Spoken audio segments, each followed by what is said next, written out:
Hi dear friends, आज की class में हम डिस्कस करेंगे short answer type question. Question number 5, name the data which is required to be allocated for setting up a new venture. यानी कि उन data का नाम बताना है कि कौन कौन सा डाटा रिक्वायर्ड होता है कोलेक्ट करना for setting up a new venture. यानी कि नया वेंचर या नया बिजनेस कुछ भी शुरू करना है तो उसके लिए कौन कौन सा डाटा कलेक्ट करना होता है, रिक्वायर्ड डाटा को बताना है। ठीक है, तो अगर आपको वीडियो अच्छी लगती है, हेल्पफुल लगती है अपने लिए, तो लाइक करना, एक शेयर करना और से कमेंट करना आपको कैसी वीडियोस चाहिए, अपने फीडबैक ज़रूर कमेंट करना। तो आंसर क्या है? Raw material. रॉ मटेरियल वो मटेरियल होता है जिसके बगैर प्रोडक्ट नहीं बनता है, तो रॉ मटेरियल रिक्वायर्ड होता है, बिना उसके आगे काम नहीं होगा। Then machinery and equipment data. अगर रॉ मटेरियल हमारे पास में है अवेलेबल बट मशीन्स नहीं है, इक्विपमेंट्स नहीं है जिससे कि वो प्रोडक्ट में बन जाए, तो भी हमारा रॉ मटेरियल का कोई बेनिफिट नहीं है। देन मशीनरी एंड इक्विपमेंट भी चाहिए। देन मार्केट डाटा, हमारे पास में मशीनरी है, इक्विपमेंट्स है, रॉ मटेरियल है, बट हमारे पास में ये नहीं कि मार्केट में कितनी डिमांड होगी, यानी कि कितना हमें बनाना है। ठीक है, तो वो नहीं है तो हम नहीं कर पाएंगे। देन नेक्स्ट क्या है? फाइनेंशियल डाटा, यानी कि फाइनेंस से रिलेटेड कितने खर्चे होने वाले हैं, लॉन्ग टर्म, शॉर्ट टर्म, कहाँ से पूरे होंगे, यानी कि फाइनेंस से रिलेटेड जो भी डाटा है इन सब की रिक्वायरमेंट होती है। यानी कि अगर नया वेंचर शुरू करना है तो फाइनेंशियल डाटा की रिक्वायरमेंट होती है। फिर उसके बाद आता है पर्सनल डाटा। पर्सनल डाटा यानी कि जो भी काम हो रहा है उससे जो उस पर्टिकुलर जो काम के लिए जो डाटा होता है personally. Then general data, general things जो कि ना तो मैन्युफैक्चरिंग में आती है ना इक्विपमेंट्स में आती है, बट उन चीज़ों के बगैर वो काम नहीं हो सकता। ठीक है, नेक्स्ट क्या है question? What is the importance of sale forecasting explain. यानी कि जब सेल फोरकास्टिंग करते हैं तो उसकी क्या क्या इम्पोर्टेंस है उसको एक्सप्लेन करना है। आंसर क्या है? Sale forecasting is very important function for manufacturing concern since it is useful in a following way.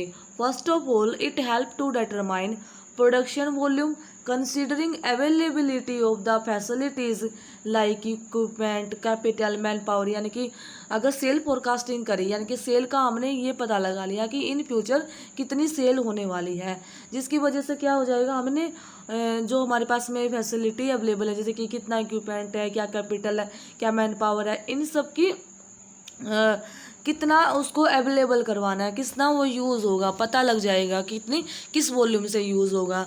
Then next क्या है? It help in taking decision about the plant expansion and changes in the production schedule और should it divert its resources for manufacturing other product.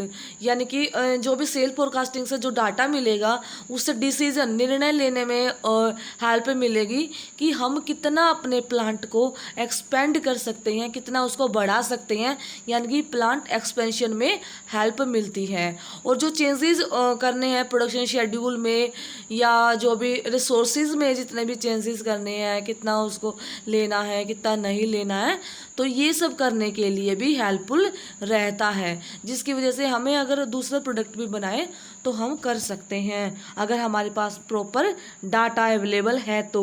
Next, it facilitate in deciding the extent of advertising. यानी कि हम कितना advertise कर सकते हैं, advertise की facilitate करने के लिए भी किया जाता है। Sale forecast help in preparing production and purchasing schedule. यानी कि प्रोडक्शन और परचेजिंग शेड्यूल को प्रिपेयर बनाने के लिए भी किया जाता है। अगर आज हमें पता है इतना सेल वॉल्यूम हो सकती है, देन हमारा प्रोडक्शन या परचेज करने का शेड्यूल है वो भी हम बना पाएंगे। नेक्स्ट क्या है question? 7th question, write the factors which are consider for sale forecasting. Sale forecasting करने के दौरान कौन कौन से फैक्टर हैं जो कि कंसीडर करने चाहिए? First of all, competition. Competition देखना होता है ड्यूरिंग द सेल फोरकास्टिंग कि आज जो प्रोडक्ट हम मार्केट में अवेलेबल कराएंगे तो उसके कंपटीटर कौन है मार्केट में, क्या हम उनसे compete कर पाएंगे, क्या हमारा प्रोडक्ट सर्वाइव कर पाएगा। तो हमें ये भी देखना होगा, या फिर ये भी देखना होगा कि पर्टिकुलरली टोटल डिमांड इतनी है मार्केट में, बट हमारे कंपटीशन भी अवेलेबल है, तो हमारे चांसेस कितने हैं। तो सब कुछ कैलकुलेट किया जाता है। Then changes in a technology, अगर मान लो टेक्नोलॉजी चेंज हुई, तो टेक्नोलॉजी चेंज अगर बाहर हुई है, देन हमने अपने वहाँ पे नहीं करी है अपने प्लांट में, तो उसकी वजह से क्या होगा, हमारे को प्रॉब्लम हो सकती है या जो भी है। तो ये भी अगर हमें चेंज, यानी कि क्या होता है, टेक्नोलॉजी जैसे ही चेंज हुई हमें भी चेंज करना पड़ सकता है। देन होती है गवर्नमेंट पॉलिसीज, जो कि एक साथ नहीं रहती है, टाइम टू टाइम चेंज होती रहती है, बदलती रहती है। गवर्नमेंट की रूल रेगुलेशन या जो भी पॉलिसीज होती हैं, तो ये भी अफेक्ट करती हैं डिसाइड करने के लिए कितना सेल होगा।